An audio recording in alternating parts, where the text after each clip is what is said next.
So far we have looked at the first and second isomorphism theorems. In this video, let us start with the third isomorphism theorem.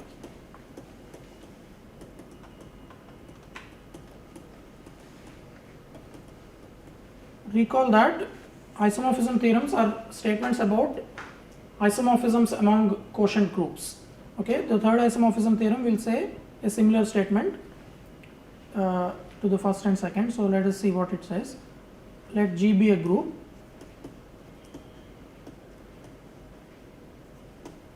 Okay, let H n be two normal subgroups of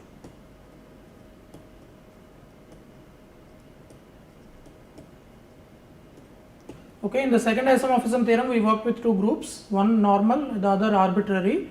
In this case, we take both to be normal. So H and N are both normal subgroup of G. Then we have two statements. So actually I should write let H and N be normal subgroups of G such that N is contained in H and H is contained in G, of course. So I am taking two subgroups, one containing the other. N is contained in H and both are normal. N and H are both normal in G. Then we have two statements. Then H mod N, because N is a subgroup of H, I can consider H mod N. Remember, N is a normal subgroup of G, so it is certainly a normal subgroup of H. I want to say H mod N is a normal subgroup of G mod N. So we will explain this. So H mod N, first of all, I want to think of it as a subgroup of G mod N, and then I want to further say it is a normal subgroup of G mod N.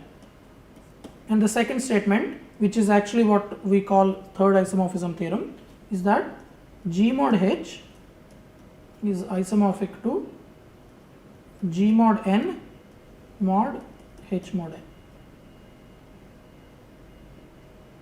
Okay, so this might seem ugly here, but the point is H mod N is a normal subgroup of G mod N by the statement 1. So I can consider the quotient group G mod N modulo H mod N, that is same as G mod H. Okay, this is a very useful theorem actually, third isomorphism theorem along with the first isomorphism theorem. They both get used a lot. Here think of this as sort of cancelling.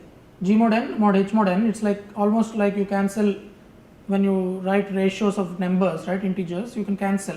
Something like that you can do here. That is why this is very useful to write it like this. G mod N mod H mod N is isomorphic to G mod H. That cancelling is valid is what third isomorphism theorem says. So first of all, let's tackle one. We want to show that H mod N is a normal subgroup of G mod N. In order to do that, we first want to even think of H mod N as a subgroup of G mod N. Before we even ask whether it's normal subgroup, is it as subgroup of G mod N. Note that we have H is a subgroup of G. So we have an inclusion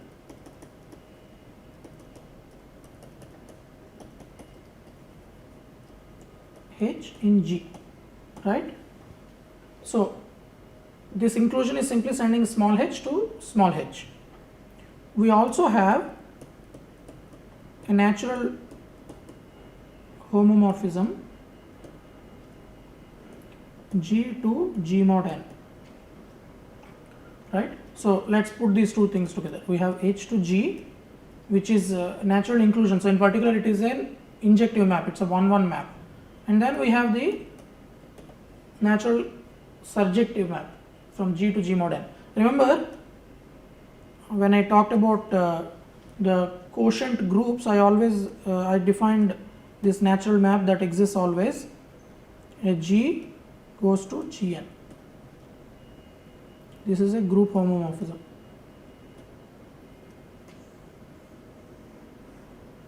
That is this second map, G to G mod n. So consider the composition. This composition.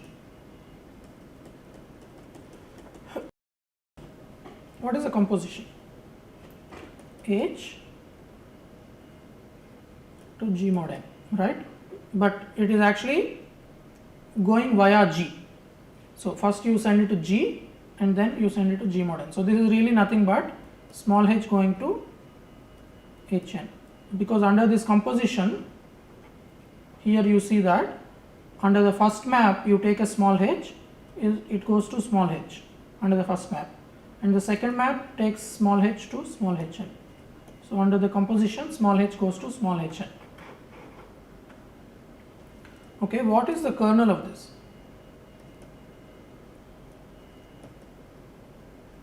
Kernel of this map is h in h such that Hn equals n. Remember, n is the identity element of G mod n, the identity coset is the identity element.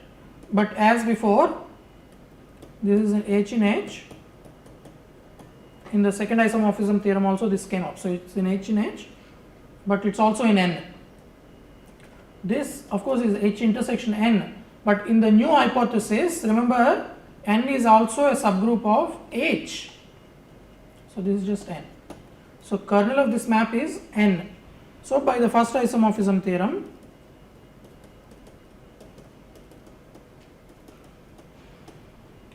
h mod the kernel, which is n,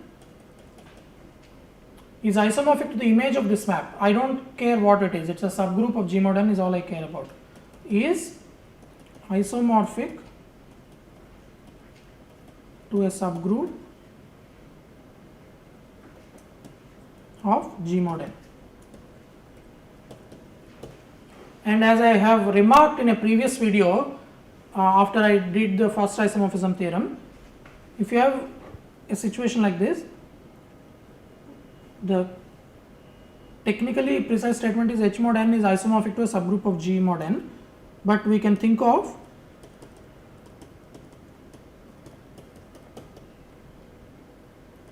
as a subgroup of, okay, so we think of h mod n as a subgroup of G mod n. We are claiming in the first part of the theorem that h mod n is a normal subgroup of G mod n. I have justified that it is a subgroup of G mod n. Now we have to show that it's a normal subgroup. What is a normal subgroup? So we have h mod n inside G mod n. Normality means what? You take something from the bigger group, something from the smaller group, and consider the element by taking inverse and product. So what is an element of G mod n? It is of the form Gn. What is an element of h mod n? It is an element of this form, because these are left cosets of n in h. So G is in G, h is in h. And what do we consider? We consider this G mod n, Gn times Hn times Gn inverse. Let's understand this element. What is this? This is really an operation of cosets, but we have worked with cosets now in several videos, so this hopefully will be clear to you. It's easy to see that this is Gn, Hn. Remember, in the quotient group G mod n, the inverse of the coset Gn is simply given by G inverse n. This also something we have shown while proving that G mod n is a group when n is a normal subgroup of G. Gn whole inverse is G inverse n. Okay, so now let's write it like this. So we have Gn, Hn, G inverse n. Okay, so we have this. Because of associativity, we can rearrange our brackets. So I'm going to write with, I'm basically going to get rid of the brackets and write it like this. Let's look at this part. N G inverse. In some previous video I commented that if n is normal, so note that if n is normal in G, then Gn equal to Ng for all G in G, right? So this means that Ng inverse would be equal to G inverse n. So Gn H G inverse n n. So I am just switching Ng inverse and writing it as G inverse n. But this is Gn H G inverse nn is n. This is a property of left cosets. If you product really of subgroups, nn is n. So this is n.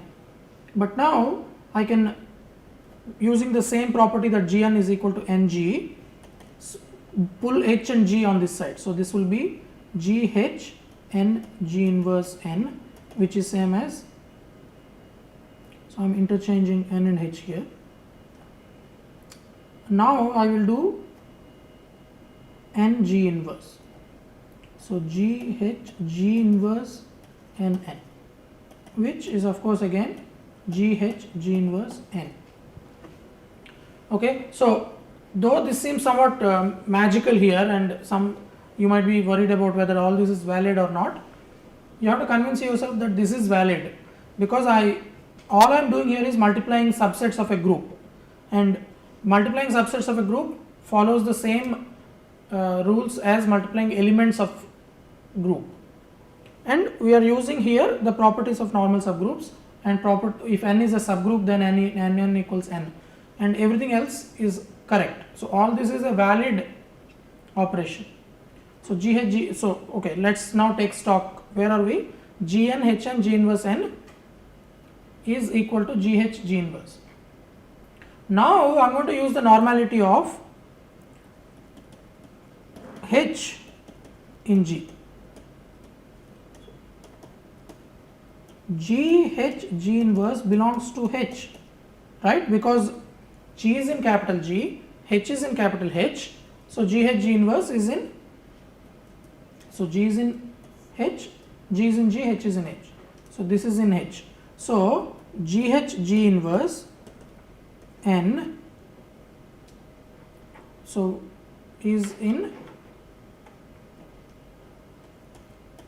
H mod n, right? Because this is in H, this is a left coset, this is a left coset of n in H, which is by definition an element of H mod n. So we have now proved that H mod n is a normal subgroup of G mod n. This proves that H mod n is a normal subgroup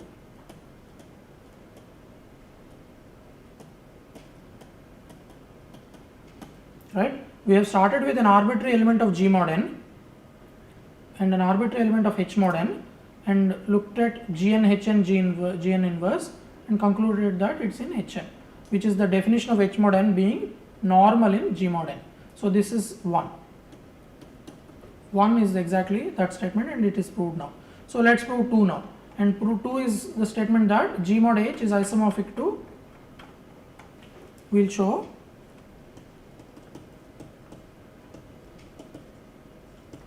G mod n, G mod H is isomorphic to G mod n mod H mod n.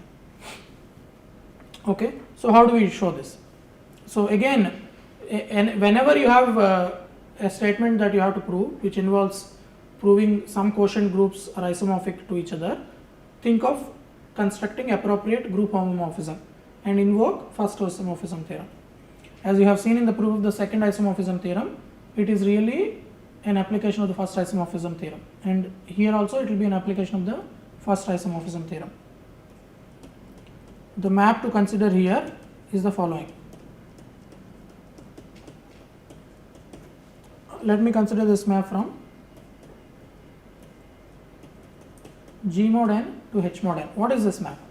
I'll take a coset of G mod n, element of G mod n, which is a coset of capital N and capital G. Alright, so I'll take a small g in capital G.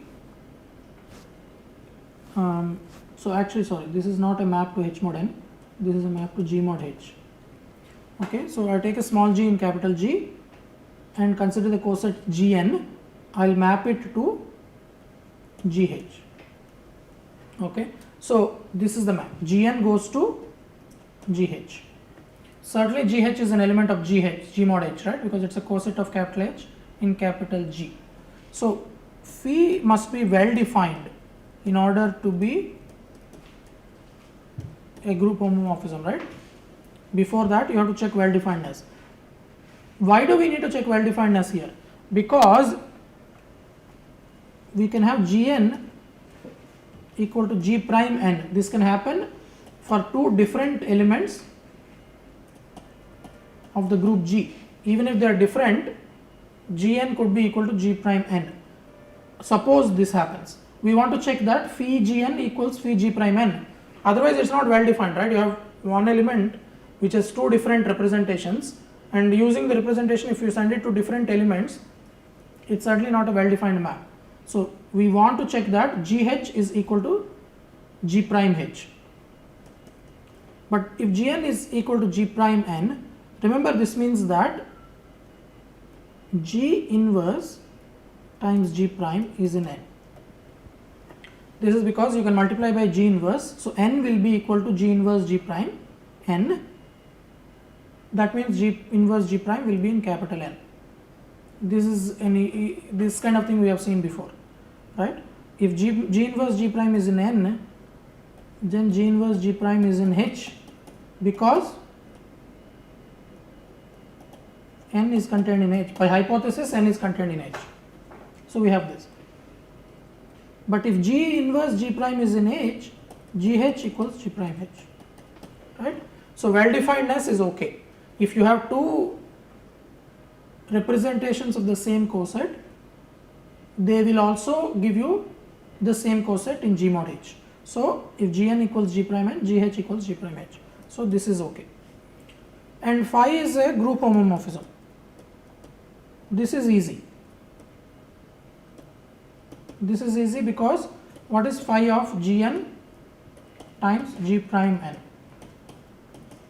This is phi of G prime n. This is by definition G prime H, and this is equal to GH G prime H, and this is phi of Gn, right? So phi is a group homomorphism. I am checking every detail here, though it's not difficult to check them. What is the image of phi? I claim phi is onto. Why?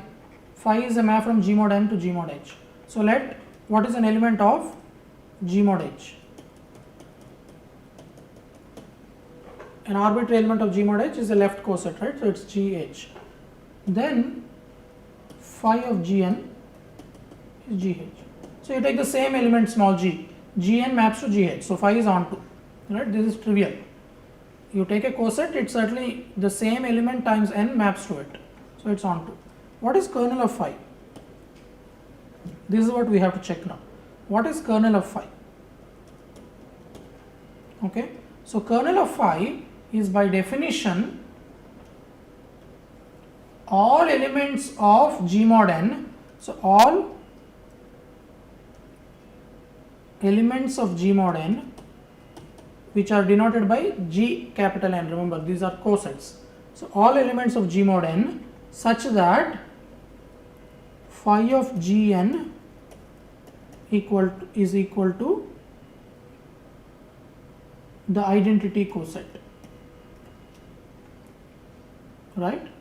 Identity element of G mod H is GH, H. So this is equal to that. But this is Gn in G mod n, Gn in G mod n such that Gh equal to H. Remember, phi of Gn is by definition Gh. So phi of Gn equal to H means Gh equal to H. That means Gn equal is contained in G mod n such that G is in H. Right? So these are cosets of the form Gn in G mod n such that the small g is in capital H.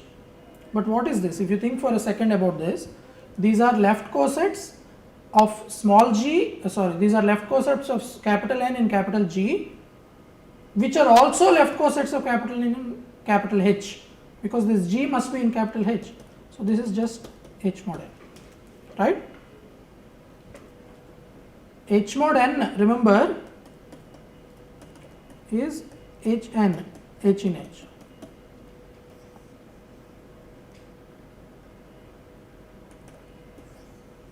H mod n is the cosets of capital N in capital H. So they are of the form Hn, small h n, small h in capital H.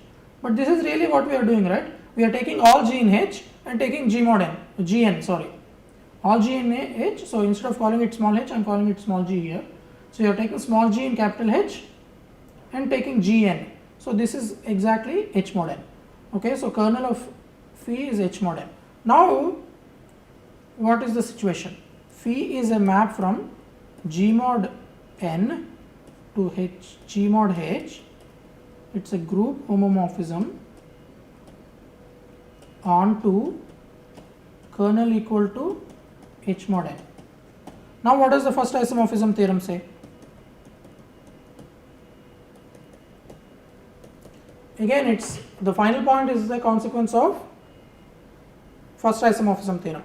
You have a group homomorphism which is onto and kernel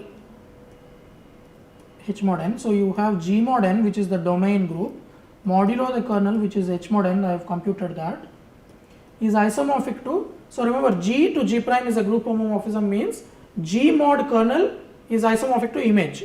So I am applying it to G mod n to G mod H, it's a group homomorphism. So G mod n modulo kernel, which is H mod n, is isomorphic to the image, which is G mod H, because it's onto. And this is exactly what we want to show. G mod n mod H mod n is G mod H. Right? So we have finished the proof. So this is exactly the isomorphism that we have claimed, and we have proved this. So this completes the proof of the third isomorphism theorem. So together these first, second, third isomorphism theorems are very important, and as you have seen in the proofs, it's clear that the crucial observation came from the first isomorphism theorem.